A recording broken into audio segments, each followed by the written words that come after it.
There's heightened police presence at the High Court today, where armed members of the GI3 stand ready as they cover the perimeter adjacent to Battlefield Park. In this instance, an inmate from the Belize Central Prison is being brought in for sentencing. Shackled and bound at the wrists, 32-year-old David Gonzalez is escorted to courtroom number 3, the chamber of Justice Ricardo O'Neill Sancroft. He has been convicted of the murder of his wife back in October 2020 and is awaiting the final phase of trial. It's been it's been like living hell here, and every time I come here, I don't see if you see my body, but it shakes a lot. How much anger I have against this guy, and I'm just thankful that his justice have been served and they already find him guilty. I thought that the system would fail us once again, but they did their very best, and I'm just happy that this happened. For Myra Guzman, whose sister, Maricela Gonzalez, was slain at the hands of her husband 3 years ago in San Pedro, it's a bittersweet outcome.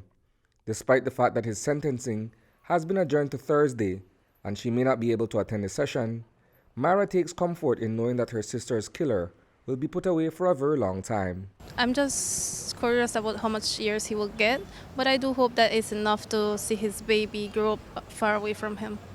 How has the family been coping with this? I mean, to see a loved one get taken away in such a cruel manner, how have you guys been able to find some kind of closure aside from the judicial process?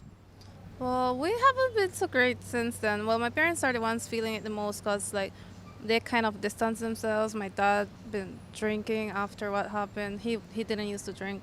On the other hand, the ramped up police presence here feels like an afterthought. It was only 2 weeks ago that a pair of inmates, including Jesse Mejia, escaped from the jury room on the lower flat of the High Court building. Mejia was recaptured later that same day. His accomplice, 36-year-old Hildebrandt Codd, who stood trial for the murder of Densmore Bowman and was awaiting a decision, remains on the lam. He is also due back in court tomorrow, but it is likely that a decision will be handed down in his absence. Since that unfortunate incident on December 5th, the police department, having suffered a terrible black eye, is taking no chances.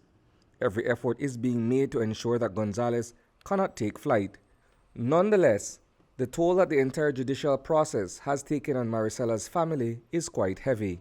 We're not doing well, but I mean, with the what happened the other day with him being guilty, I think my family is feeling a bit better now. But like, we're still going through this. I mean, that was the first person, close family member that we lost. So I don't know how we can learn to live with that.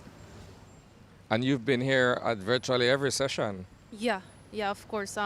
My parents, they can't make it. My mom, for example, I feel whenever she sees David, she would faint or like start crying. So like I just ask her to stay at home better, especially with a lot of threats that we get from that we know that are happening. So I just tell her if something happens to me, it's me, right? But if something happens to her, who will take care of the kids?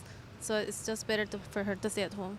Turning back to the procedures that have since been put in place in the wake of the recent escape, inmates are now being held in another room on the second floor of the building, while Gonzalez was accompanied into the courtroom by a detail of officers.